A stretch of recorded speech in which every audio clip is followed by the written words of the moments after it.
السلام عليكم. حفظك لبعض الأبيات وترديدها نابع من حسن اختياراتك ومدى اهتماماتك، لأنك قد اخترت هذا البيت من عدة أبيات شعرية. لماذا؟ لأنه وافق شيئا في نفسك.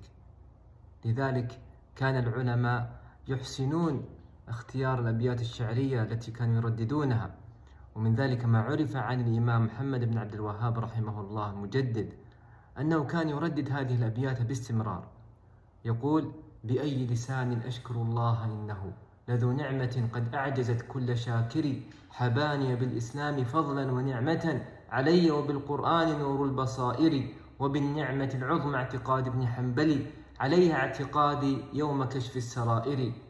وهذا شيخ الإسلام ابن تيمية له بيت شهير يردده في حله وترحاله وفي كل حاله. هذا البيت: أنا المكدي وابن المكدي، وكذا كان أبي وجدي.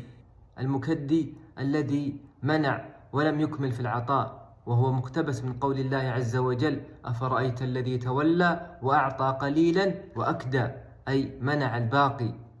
وهذا هو الفهم الصحيح للمكدي. بعضهم فسرها تفسير آخر: المكدي من الذي يعمل عند سيده بغير أجرة، وهذا يعني تفسير بعيد.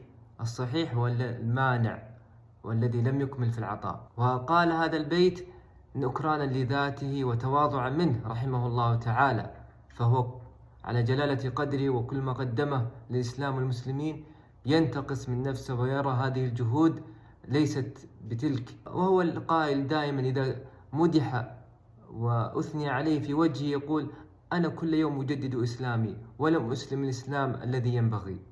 الله أكبر. رحمه الله شيخ الإسلام بن تيمية. أنا أردد أبيات دائما تكون في بالي، وهي قول الشاعر: أوليتني نعما أبوح بشكرها، وكفيتني كل الأمور بأسرها، فلا أشكرنك ما حييت وإن أمت، فلا تشكرنك أعظمي في قبرها. وأنت ماذا تردد من الأبيات؟